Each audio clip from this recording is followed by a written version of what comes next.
Hello everybody. आज हम discuss करने वाले हैं वर्ल्ड क्लाइमेट को। और वर्ल्ड क्लाइमेट में हम जैसे एयर प्रेशर क्या होता है, देन अर्थ के मोशन क्या होते हैं, देन ट्रॉपिकल, टेम्परेट, सब ट्रॉपिकल बेल्ट्स क्या होती हैं, वर्ल्ड की जो क्लाइमेट होती है उसको डिफ़ाइन करना है, वर्ल्ड की जो वेजिटेशन होती है उसको डिफ़ाइन करना है। तो यहाँ पर जैसे हमने इंडिया की क्लाइमेट को डिस्कस किया था, जिसमें हमने रेनी सीज़न को डिस्कस किया है, विंटर सीज़न को डिस्कस किया है, वैसे ही यहाँ पर हम वर्ल्ड क्लाइमेट में जो एयर प्रेशर है, वायु दाब है, उसे समझेंगे। देन फिर उसके आगे जो टाइप्स ऑफ विंड्स हैं, पवनों के प्रकार हैं, उन्हें समझेंगे। तो पवन जैसे 3 प्रकार की होती हैं। तो सबसे पहले आपको हेडिंग देना है पृथ्वी की गतियाँ। अगर आप इसको पढ़ना चाहते हैं तो ये 6 क्लास की एनसीईआरटी एंड 11th क्लास की एनसीईआरटी में दे रखा है कि जो समर सॉलिस्टिक होता है, विंटर सॉलिस्टिक होता है, देन इक्वेनॉक्स होता है जिसको हम स्प्रिंग इक्वेनॉक्स कहते हैं, ऑटम इक्वेनॉक्स कहते हैं, इसको हमें डिस्कस करना है यहाँ पर। तो जैसे सामने आपको बोर्ड पे नज़र आ ही रहा है, ये जो मोशन ऑफ द अर्थ है, पृथ्वी की गतियाँ हैं। तो पृथ्वी क्या करती है, 3 साल में, सॉरी, 1 साल में जैसे सूर्य की परिक्रमा करती है, तो उसमें जब ट्रॉपिक ऑफ कैंसर पर सनरेज वर्टिकल होते हैं तो उसको हम कहते हैं समर सॉलिस्टिक।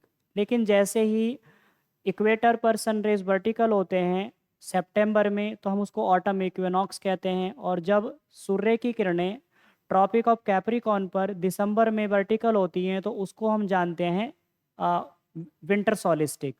देन उसके बाद में फिर सूर्य की किरणें जैसे ही इक्वेटर पर वर्टिकल होती है सेकेंड टाइम, तो उसको हम स्प्रिंग इक्विनॉक्स के नाम से जानते हैं। देखो इसको क्या है, थोड़ा जनरली टर्म से समझेंगे। यहाँ पर आपके सामने ये अर्थ है और ये बीच में सन है, ये सन है। और आप इसमें आसानी से ये समझ पाएंगे कि अर्थ के रिवॉल्यूशन की वजह से ये 4 सीज़न क्रिएट हो रहे हैं। 4 सीज़न कैसे क्रिएट हो रहे हैं, जैसे जून में जब सनरेज वर्टिकल होते हैं ट्रॉपिक कैंसर पर, तो हम उसे समर सॉलिस्टिक कहते हैं। जब जून में सूर्य की किरणें कर्क रेखा पर लंबवत पड़ती हैं तो हम उसे उत्तर अयांत के नाम से जानते हैं। ये 21 जून को होता है। अब ऐसा कैसे हो रहा है, तो जैसे आपके ये मैंने 4 यहाँ पर अर्थ को मेंशन किया है डायग्राम में, और बीच में ये सन है। तो इसको अगर आप थोड़ा सा इमेजिनेशन कर लें, लाइक मान लो जैसे ये अर्थ है, इसी को इमेजिनेशन कर लो, अर्थ है। तो अर्थ हमारा क्या, 23.5 डिग्री टिल्ट है, 23.5 डिग्री टिल्ट है, 23.5 डिग्री झुका हुआ है। अगर मैं इसको यहाँ पे, जहाँ पे मैंने मार्कर को पकड़ा है, इसको 0 डिग्री इक्वेटर अज्यूम करता हूँ, तो इसमें अगर इसको ऐसे अर्थ को अज्यूम करेंगे तो ये नॉर्थ हेमिस्फेयर, ये साउथ हेमिस्फेयर हो जाएगा। इन नॉर्थ हेमिस्फेयर में सनरेज वर्टिकल हो जाएंगे और साउथ हेमिस्फेयर में सिलेंटिकल हो जाएंगे। मीन्स उत्तरी गोलार्ध में सूर्य की किरणें सीधी पड़ेंगी तो दक्षिणी गोलार्ध में सूर्य की किरणें तिरछी पड़ेंगी।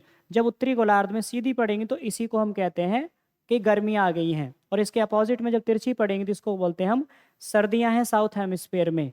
तो जून में जो सनरेज हैं वर्टिकल हो रहे हैं ट्रॉपिक ऑफ कैंसर पर, जिसे हम नाम देते हैं summer सोलिस्टिक।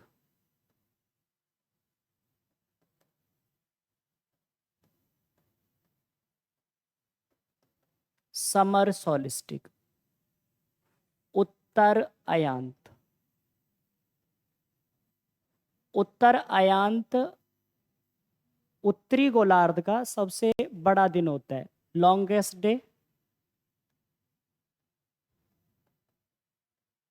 Longest day of north hemisphere, hemisphere. अब 21 जून के बाद जो सन रेज हैं ये नॉर्थ से साउथ की ओर मूव करना स्टार्ट करेंगी। 21 जून के बाद सूर्य की किरणें दक्षिणी गोलार्ध में जाने का प्रारंभ कर देती हैं, जिसको हम ज्योग्राफी में दक्षिणायन कहते हैं। मीन्स दक्षिणायन, सूर्य की किरणें 21 जून के बाद सदर्न हेमिस्फीयर में मूव करना स्टार्ट कर देती, इसको दक्षिणायन कहते हैं। तो समर सॉलिस्टिक जिसको उत्तरायंत कहते हैं, और ये उत्तरी गोलार्ध का सबसे बड़ा दिन होता है। उसके बाद में अब जो सन रेज हैं इक्वेटर पर वर्टिकल होते हैं, ये 23 सितंबर हमने डायग्राम में पढ़ा है। 23 सितंबर, यहाँ पे आप डायग्राम में देखेंगे तो 23 सितंबर, ये 23 सितंबर है जो सूर्य की किरणें इक्वेटर पर वर्टिकल हो रही हैं। जैसे मैंने आपको समझाया कि मैंने इसको नॉर्थ माना था और ये साउथ हेमिस्फेयर है। अगर अर्थ यहाँ से जून में है तो जुलाई में यहाँ पर होगी, यहाँ आ जाएगा। देन उसके बाद में अगस्त में यहाँ पर होगा, इट मीन्स यहाँ पे होगा। सितंबर में यहाँ पर अर्थ होगी। तो सन की जो रेज हैं इक्वेटर पर वर्टिकल होंगे, दोनों गोलार्ध सन की ओर टिल्ट होते हैं, इसलिए 23 सितंबर को दोनों गोलार्धों में दिन और रात इक्वल होंगे। दोनों गोलार्धों में दिन और रात इक्वल होंगे, उसी को हम इक्वेनॉक्स कहते हैं। तो यहाँ पर जो 23 सितंबर है, 23 सितंबर को ना तो उत्तरी गोलार्ध में ज़्यादा गर्मी होती है और ना ज़्यादा सर्दी होती है, उसी को हम कहते हैं equinox, autumn equinox, autumn equinox, equinox. इसको हिंदी में कहते हैं शरद, शरद विषुव, शरद विषुव। तो दोनों गोलार्धों में 23 सितंबर को जो सूर्य की किरणें होती हैं बराबर पड़ती हैं, और इसी को हम विषुव कहते हैं ज्योग्राफी में। और दोनों गोलार्धों में इस दिन 23 सितंबर को डे नाइट इक्वल होंगे। इसकी विशेषता क्या है? डे एंड नाइट इक्वल होंगे, डे नाइट इक्वल होंगे इन बोथ हेमिस्फीयर। किस दिन? 23 सितंबर को। उसके बाद में फिर डेट आती है 22 दिसंबर की, 22 दिसंबर को। 22 दिसंबर में सनरेज वर्टिकल हैं साउथ हेमिस्फेयर में और स्लैंटिकल हैं नॉर्थ हेमिस्फेयर में। तो 22 दिसंबर को सनरेज वर्टिकल होते हैं ट्रॉपिक ऑफ कैप्रिकॉर्न पर, ट्रॉपिक ऑफ कैप्रिकॉर्न पर, कैप्रिकॉर्न पर। जब मकर रेखा पर 22 दिसंबर को सूर्य की किरणें सीधी पड़ती हैं, उसको हम नाम देते हैं विंटर सोलिस्टिक, विंटर सोलिस्टिक। इसको हिंदी में कहते हैं दक्षिण अयांत। जैसे उसे नाम दे रहे थे उत्तर अयांत, तो ये हो जाएगा दक्षिण अयांत। 22 दिसंबर साउथ हेमिस्फेयर का लॉन्गेस्ट डे होता है। 22 दिसंबर साउथ हेमिस्फेयर का लॉन्गेस्ट डे होता है, सबसे बड़ा दिन होता है दक्षिणी गोलार्ध का 22 दिसंबर। अगर आपको 22 दिसंबर को गर्मियां देखनी है तो ऑस्ट्रेलिया है, न्यूजीलैंड है, देन अर्जेंटीना है, साउथ अफ्रीका है, इन कंट्रीज़ में अगर आप घूमेंगे दिसंबर में तो आपको कड़ाके की गर्मी मिलेगी। जबकि अगर आप नॉर्थ इंडिया में, नॉर्थ हेमिस्फेयर में घूमेंगे तो आपको कड़ाके की ठंड मिलेगी। उसके बाद में नेक्स्ट डेट आती है 21 मार्च, 21 मार्च।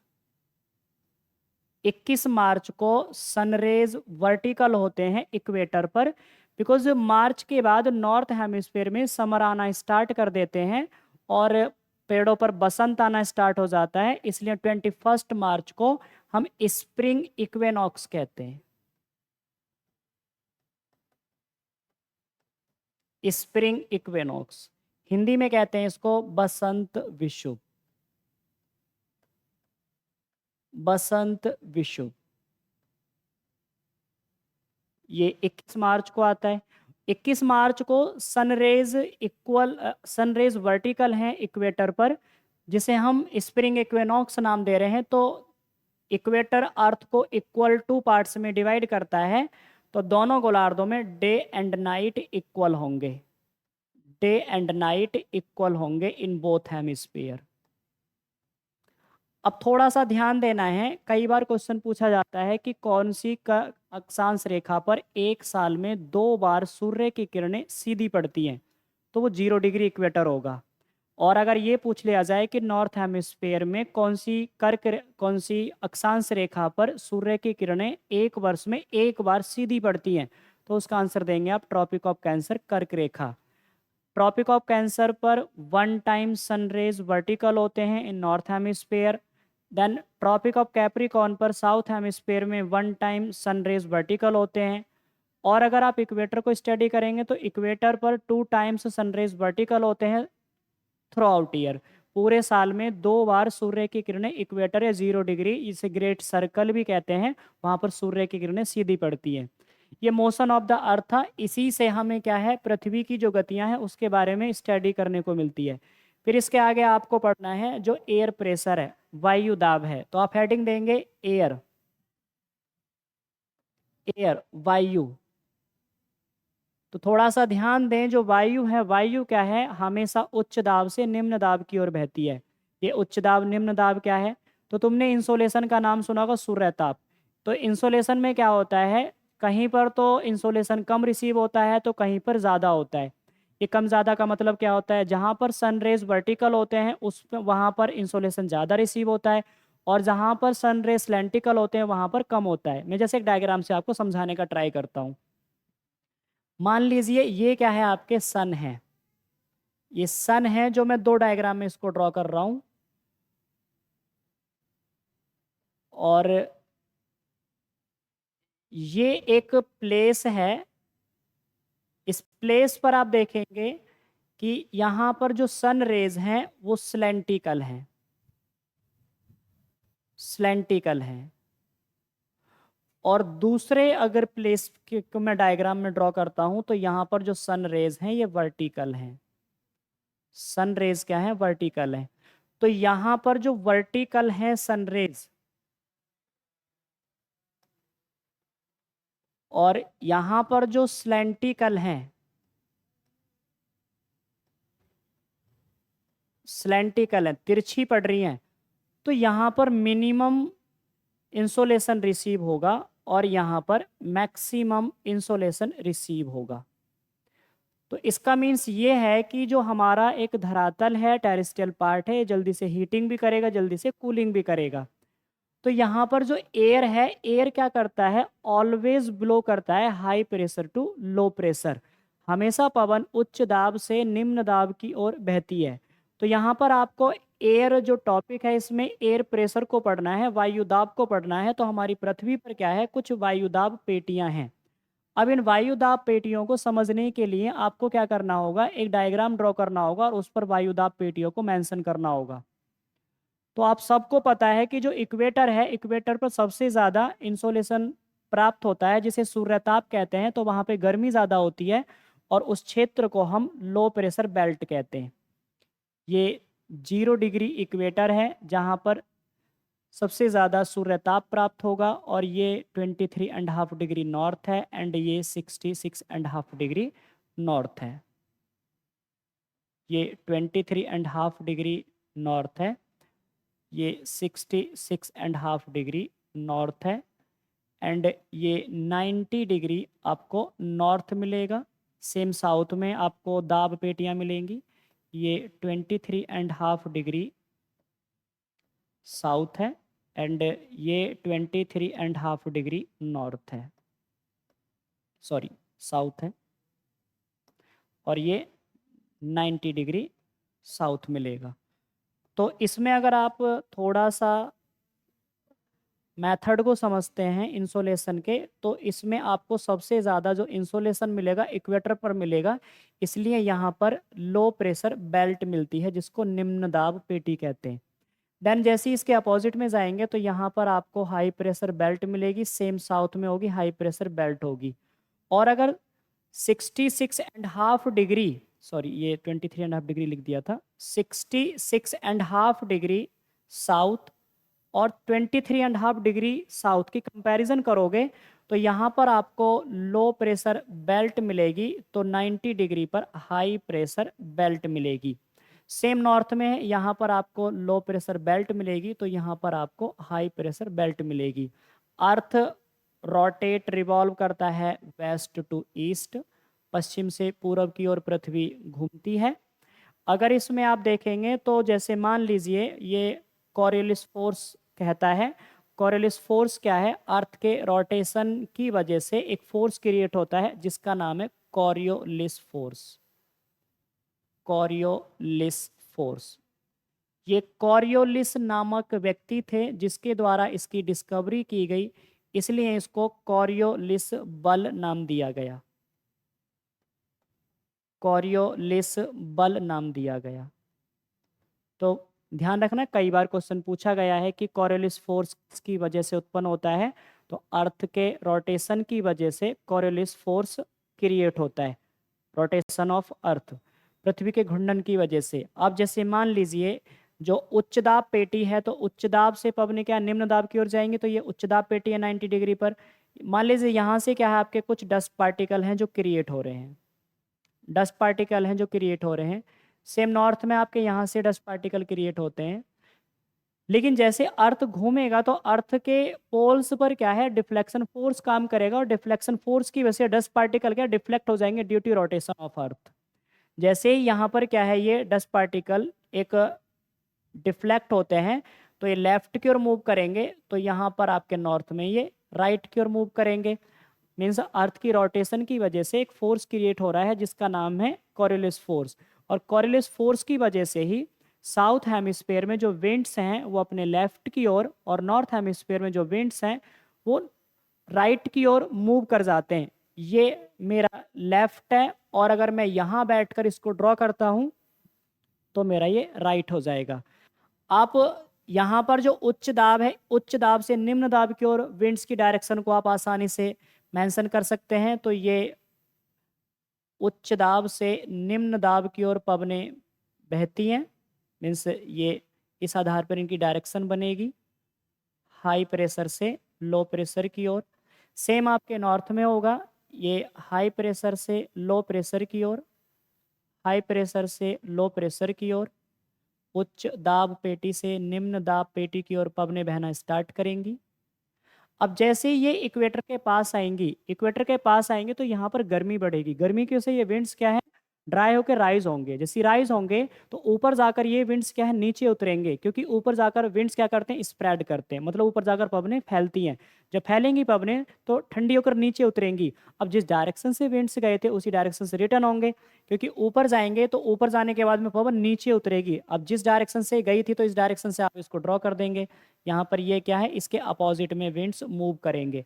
इन्हीं विंड्स पर तुम जो ओशियन करंट्स होते हैं उनको डिफाइन कर पाओगे कि कहाँ पर आपके वार्म करंट बनेगी, कहाँ पर कोल्ड करंट बनेगी। इसी विंड्स के आधार पर मैं तुम्हें उनकी डायरेक्शन प्रूव करके बताऊंगा। एसी डायरेक्शन के भी यहाँ पर मैं आपको साइक्लोन को प्रूव करके बताऊंगा कि साइक्लोन नॉर्थ हेमिस्फीयर में एंटी क्लॉकवाइज होते हैं या क्लॉकवाइज होते हैं, नॉर्थ हेमिस्फीयर में क्लॉकवाइज होते हैं या एंटी क्लॉकवाइज होते हैं, इन्हीं विंड्स के बिहाफ पर।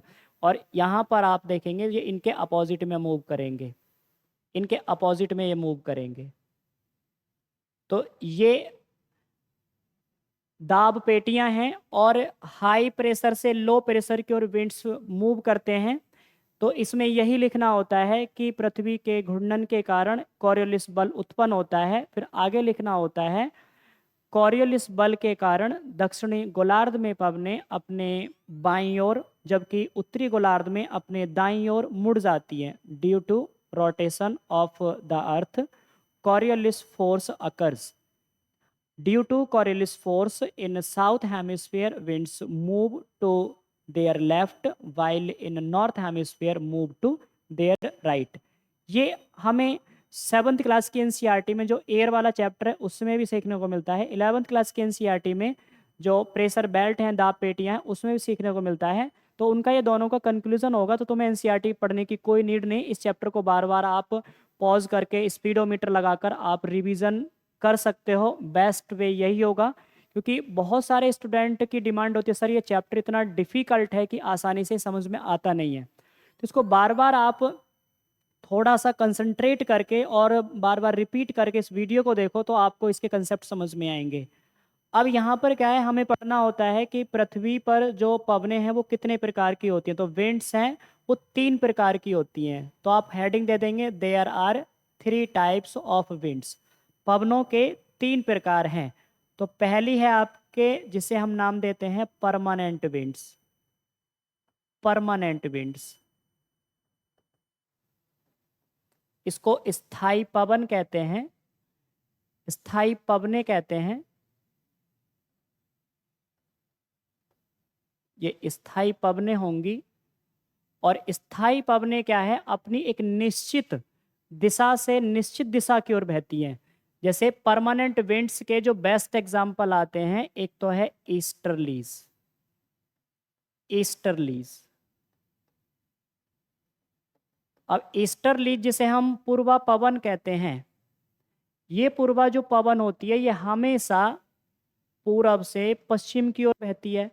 हमेशा पूरब से पश्चिम की ओर बहती है, ईस्टर्लीज है। East to west, east to west always blow करती है, जो पूर्वा पवन होती है। दूसरा इसका बेस्ट एग्जाम्पल है वेस्टर्लीज। वेस्टर्लीज जिसको हम पछुआ पवन कहते हैं, पछुआ पवन कहते हैं।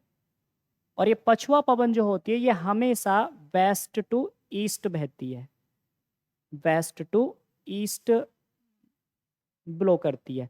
अब थोड़ा सा ना ध्यान देंगे यहाँ पर, जो पीआरटी वाले स्टूडेंट होते हैं उनके लिए तो बस एग्जाम्पल आ जाते हैं, लेकिन जो पीजीटी है, ज्योग्राफी या फिर आपके नेट जेआरएफ की तैयारी कर रहे होते हैं, उनके लिए क्वेश्चन ये आता है कि रेनफॉल का कॉज कौन सी विंड्स बनती है इन दोनों में से। तो ध्यान रखना, जो ईस्टर्लीज होते हैं वो ह्यूमिडिटी लेकर आते हैं। क्यों लेकर आते हैं, मैं तुम्हें एक यहाँ पर प्रूफ करके बताता हूँ। देखो, साउथ अमेरिका को मैं यहाँ पर तुम्हारे सामने ड्रॉ करके और समझाने का ट्राई करता हूँ। ये साउथ अमेरिका का मैं मैप ड्रॉ कर रहा हूँ। अब इसमें आप देखेंगे साउथ अमेरिका में जो विंड्स हैं उनके डायरेक्शन किस आधार पर फ्लो करती है।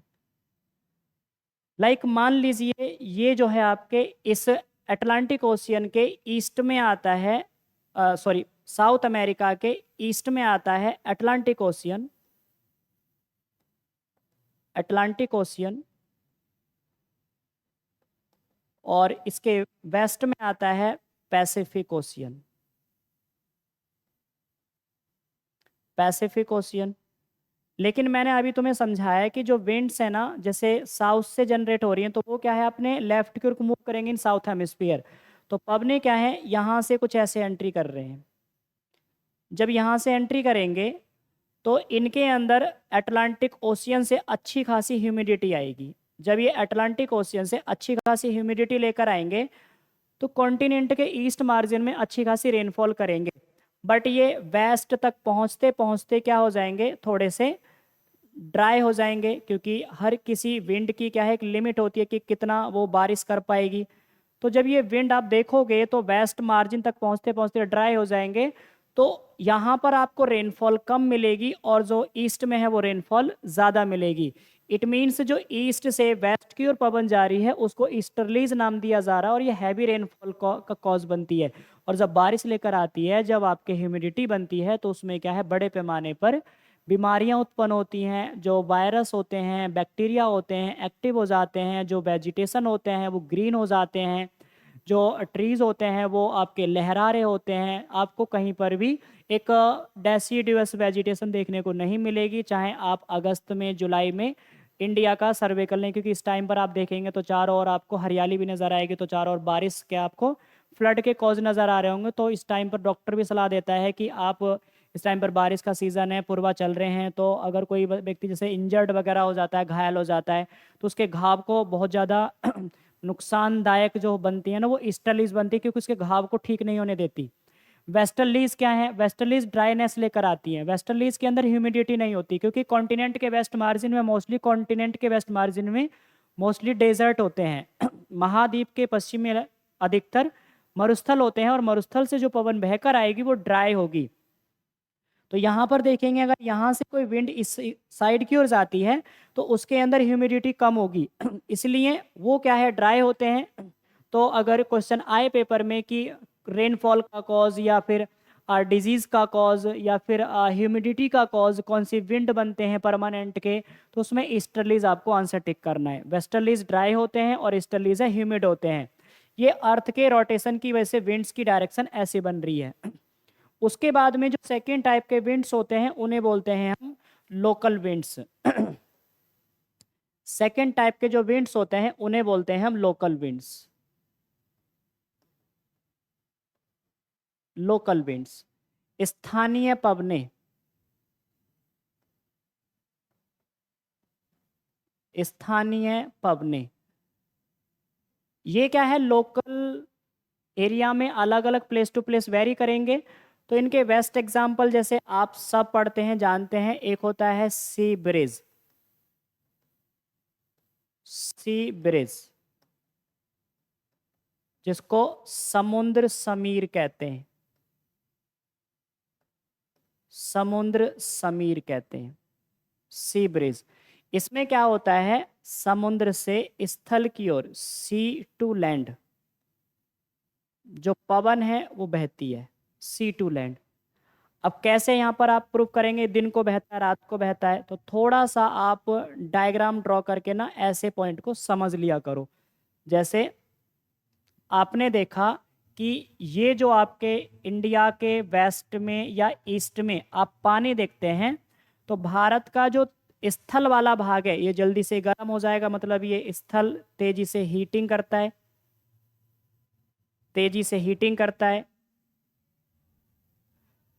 और ये जो वाटर वाला पार्ट है, जो समुद्र है, ये तेजी से ना हीटिंग करेगा और ना ही तेजी से कूलिंग करेगा। अब अगर दिन में आप नोटिस करेंगे तो दिन में क्या है, जो स्थल वाला भाग है वो तेजी से हीटिंग करेगा। दिन में जो स्थल वाला भाग है वो तेजी से हीटिंग करेगा, और हीटिंग की वजह से जो पवन है वो ड्राई होकर ऊपर उठ जाएंगे, ड्राई होकर ऊपर उठ जाएंगे। तो यहाँ पर जो पवने हैं वो क्या है, उच्च दाब पेटी बन जाएंगी यहाँ पर महासागर में, और निम्न दाब पेटी बन जाएगी स्थल पर। तो दिन में जो पवन होती है वो समुद्र समीर बहता है समुद्र से स्थल की ओर, ये दिन को बहता है समुद्र समीर। इसके अपोजिट जो दूसरा एग्जाम्पल बनेगा लोकल विंड्स का, वो हो जाएगा लैंड ब्रिज, जो स्थल समीर होता है। तो दूसरा जो एग्जाम्पल होता है उसका आप लिखेंगे लैंड ब्रिज, स्थल समीर, स्थल समीर। तो स्थल समीर में क्या होता है, स्थल से समुद्र की ओर पवन बहती है, इसमें land to sea, land to sea winds हैं, ब्लो करते हैं स्थल से समुद्र की ओर। और इसमें भी आप थोड़ा सा वही डायग्राम बनाकर और समझ सकते हो कि किस आधार पर पवनें हैं, बहती हैं या दिन को बहती हैं, रात को बहती हैं। तो आप देखेंगे कि रात में जो स्थल वाला भाग है ये तेजी से कूलिंग करेगा, और जो समुद्र वाला भाग है तेजी से ये कूलिंग भी नहीं करता। तुमने कई बार नोटिस किया होगा कि दिल्ली में ज़्यादा गर्मी भी पड़ती है, ज़्यादा सर्दी भी पड़ती है, मुंबई में ना ज़्यादा गर्मी पड़ती ना ज़्यादा सर्दी पड़ती। वजह क्या है, रीज़न यही है क्योंकि समुद्र ना जल्दी से गर्म होते हैं ना ही जल्दी से ठंडे होते हैं। यहाँ पर देखेंगे आप तो रात में क्या है, जो स्थल वाला भाग है तेजी से कूलिंग करेगा, कूलिंग की वजह से यहाँ पर पवनें ठंडी हो जाएंगी। कॉन्सिक्वेंटली रिजल्ट क्या निकलेगा, उच्च दाब पेटी बन जाएगी और यहाँ पर निम्न दाब पेटी बन जाएगी। तो रात में जो पवन है वो स्थल से समुद्र की ओर बहना स्टार्ट करती है, समुद्र से स्थल से समुद्र की ओर बहना स्टार्ट करती है, इसी को हम कहते हैं स्थल समीर। थोड़ा सा इस बात को ना एंशियंट टाइम में मछुआरों से भी जोड़ के पढ़ा करो। जैसे तुमने देखा होगा कि एंशियंट टाइम में ना तो कोई आपके टेक्नोलॉजी थी, ना ही कोई जेम्स वॉट जैसे व्यक्ति ने कोई स्टीम इंजन का आविष्कार किया था, और ना ही कोई आपके ये आज जो हम टेक्नोलॉजी देख रहे हैं जिसमें हम रिवर राफ्टिंग के रूप में हो, या फिर आपके जो शिप बड़े बड़े महासागरों में चल रहे हैं तो उसमें मछलियों का उत्पादन होता है। लेकिन यहाँ पर एंशियंट टाइम में देखेंगे तो पवनों के द्वारा क्या, मछलियों का उत्पादन, फिशरीज का प्रोडक्शन बड़ी मात्रा में होता था। कैसे, देखो यहाँ पर प्रूफ करके देखते हैं। अब जैसे दिन में क्या है, समुद्र समीर बहता है, रात को क्या स्थल समीर बहता है। तो रात में क्या करेगा, केरल का जो मछुआरा है ये अपनी नाव क्या करेगा, अरब सागर में उतारेगा, और यहाँ पर क्या है उसकी नाव बहकर अंदर तक चली जाएगी।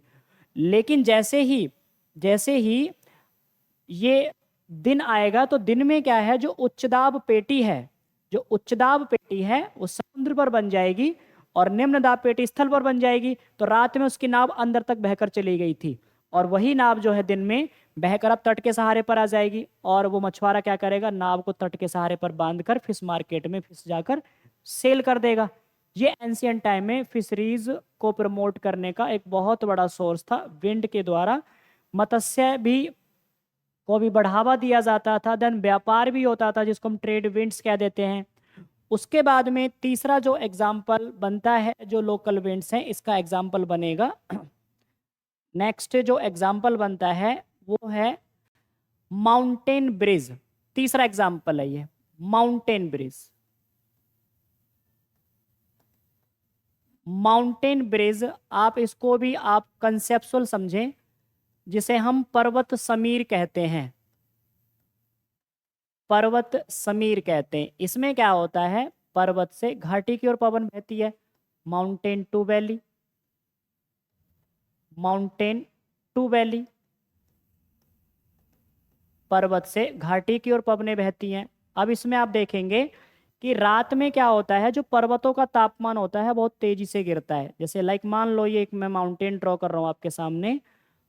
जैसे आप माउंटेन में देखेंगे और घाटी में देखेंगे तो रात में जो घाटी का तापमान होता है वो थोड़ा सा ज़्यादा होता है और पर्वत का जो तापमान होता है वो कम होता है। तो रात में उच्च दाब पेटी बनेगी पर्वत पर और निम्न दाब पेटी बनेगी घाटी में। तो रात में जो पर्वत हैं तो पर्वत कूलिंग तेजी से करेंगे, मतलब यहाँ पर उच्च दाब पेटी बन जाएगी पवनों के अंदर। थोड़ी सी एक ड्राइनेस मतलब एक कोल्डनेस आ जाएगा तो पवनें ठंडी होकर नीचे उतरेंगी। तो रात में पवन क्या करती है, पर्वत के सहारे सहारे नीचे की ओर उतरती है। पर्वत के सहारे सहारे नीचे की ओर उतरती है। तो ये नाइट को बहता है जो माउंटेन ब्रिज है। जस्ट अपोजिट ऑफ इट जो माउंटेन ब्रिज है इसके अपोजिट होता है घाटी समीर। घाटी समीर में क्या होता है, घाटी से पर्वत की ओर पवन बहती है और इसमें दिन में ये घाटी में जो गर्मी होती है वो थोड़ी कम होती है और पर्वतों पर ऊपर जो खुला एरिया होता है, थोड़ा ऊंचाई पर चलेंगे आप तो वहां पर लो प्रेशर बेल्ट बन जाती है और घाटियों में हाई प्रेशर बेल्ट बन जाती है। इसलिए जो पवन है वो घाटी से पर्वत की ओर बहना स्टार्ट करती है दिन में। अगर आपको ये समझ में नहीं आ रहा तो आप एक नोटिस कर सकते हैं, जैसे रात में घर के अंदर एक छत पे चले जाना तो आपको छत का तापमान है वो कम मिलेगा, और दिन में आप घर के अंदर हैं और छत पर हैं तो आपको घर के अंदर जो तापमान है वो आपको कम मिलेगा और धूप है आपको ज़्यादा छत पे मिलेगी। इसलिए रात जो दिन होता है तो दिन में जो घाटियाँ होती है वो कंजेस्टेड होती है पर्वतों से, तो वहाँ पर कम तापमान होता है, और जैसे पर्वतों के ऊपर वाला एरिया होता है वहाँ पर ज़्यादा तापमान होता है। इसीलिए दिन में निम्न दाब पेटी पर्वतों पर बन जाती है और उच्च दाब पेटी घाटियों में बन जाती है। तो पवन बहना स्टार्ट करती है घाटी से पर्वत की ओर, जिसको हम वैली ब्रिज कहते हैं। तो चौथा एग्जाम्पल बनेगा आपके वैली ब्रिज। चौथा एग्जाम्पल होगा वैली ब्रिज।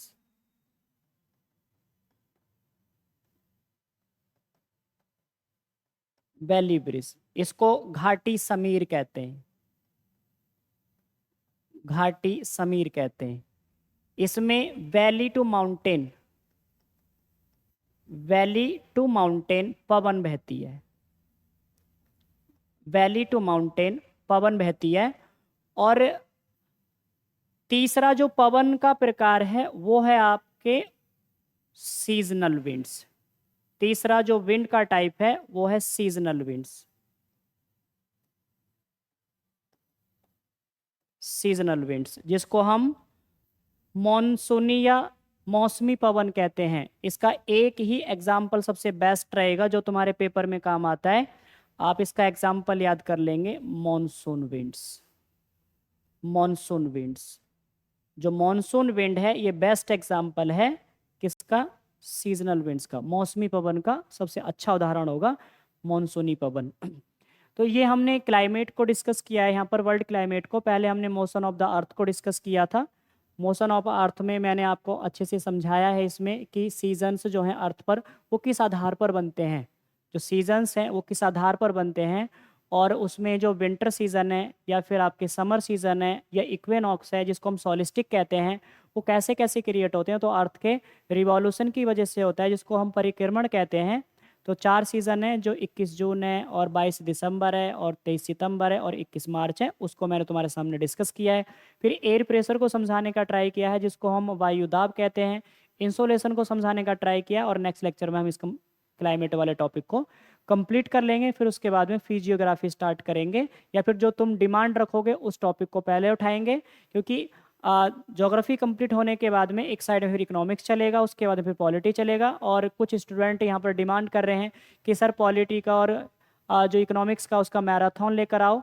तो मैं ट्राई करता हूँ कि पॉलिटी का जो भी आपके मैराथन है वो आ जाए, जिससे आप एक ही दिन में अच्छे से रिवाइज कर सके पूरी पॉलिटी को, पूरी इकोनॉमिक्स को और पूरी ज्योग्राफी को। तो आप टेंशन मत लो इस बात का, बस आप थोड़ा सा इतना कॉपरेट करो कि वीडियो में कुछ आपके दिक्कतें तो नहीं हो रही हैं, देन आपके वॉइस को लेके दिक्कतें तो नहीं हो रही है, और थोड़ा शेयर भी करते रहो, क्योंकि शेयर करोगे तो मुझे भी अच्छा लगेगा, और उसके मेरी मेहनत भी थोड़ा सा मुझे लगेगा कि हाँ मेहनत थोड़ा काम आ रही है। नहीं तो हर कोई एक नेगेटिव जब फील करने लग जाता है तो वो प्लेटफॉर्म से हटना स्टार्ट हो जाता है। चलिए आज के लिए इतना, सो थैंक यू।